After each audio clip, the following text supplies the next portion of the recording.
everybody, how is it going? Lucas LeConte here, back again with another review, and today we're going to be checking out an album from Ayreon called The Source. Now, before we even jump into this prog metal rock opera, let's discuss a few things, because there's a lot of stuff to talk about with this album. Alright, so this album itself serves as a prequel to Ayreon's other album called 010110001, which is binary for Y, the letter Y, which is important because you'll find out why later on. So this is a prequel, and it has a story with it. So it deals with this race called the Alphans. They live in the Andromeda galaxy, and they've harmed their planet. They're running out of resources, so they entrust all their systems to their supercomputer called the Frame.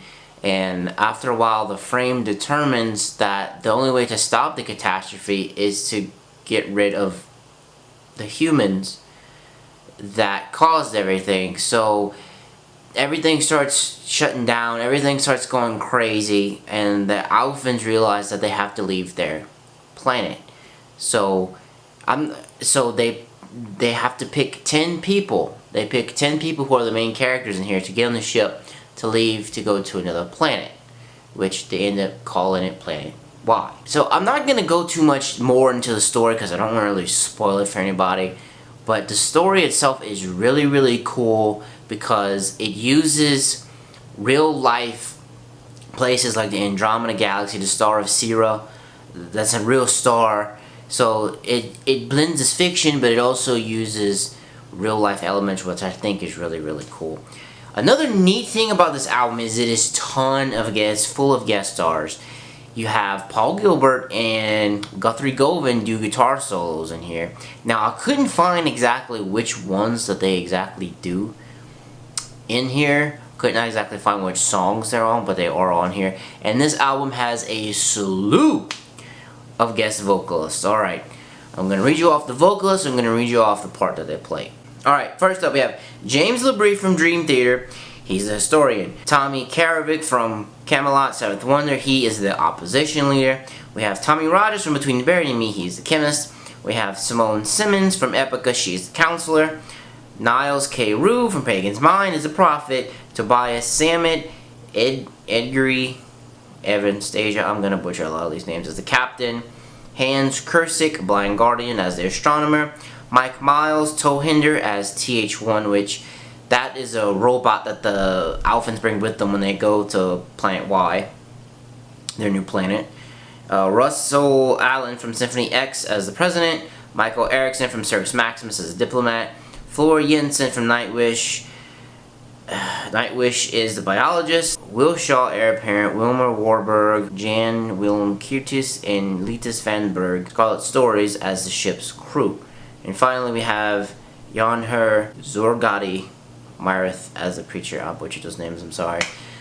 So, you have a ton of guest vocalists, as you can see, with the story. Now, I already talked about how the story is really cool, but how is the music on here? I find the music on this album to actually be insanely good. One of my favorite songs on here is Aquatic Race. It starts off with this really high operatic little opening sequence, and then when that opening riff kicks in, it's just so heavy, and it's so cool.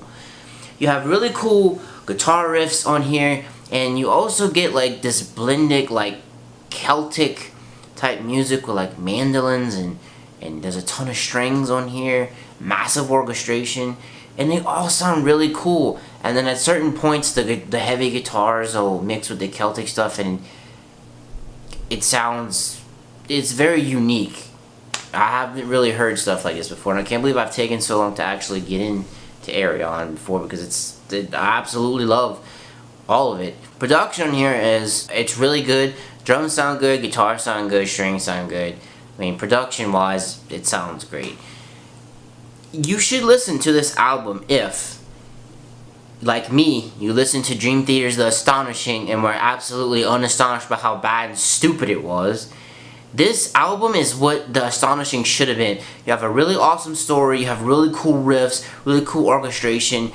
It's tight, it's really defined, there's no question.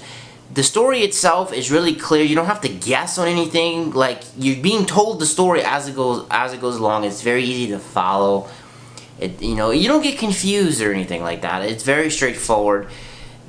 Everything sounds good. There's no overplaying for it. Overall, I have to give this album a 5 out of 5. The only thing I find wrong with it is that the transitions between some of the songs are kind of weird. It's like very abrupt, and it'll snap right into the next song. But I mean, it's kind of easy to get over. Now, going back to what I was saying before, you should listen to this album if you like prog metal, if you like Scenes from Memory, if that type of stuff is yours, Between the Buried and Me. If you like proggy concept albums, you should definitely check this one out. And like I said before, you can even get other people who aren't used to listening to this type of music into it, because it has some really cool parts in it, and it's very easy to listen to and digest. It's a story. It takes you along for the entire ride, all the way to the end, and it doesn't necessarily end happily. This album anyway, but like I said, it is a prequel. It is a prequel to another album that he did back, 01 in 2007. Overall, let me know what you thought about the album down below. Did you love it? Did you hate it? Did you hate to love it? Let me know. As for me, I'm going to have to be out. Peace.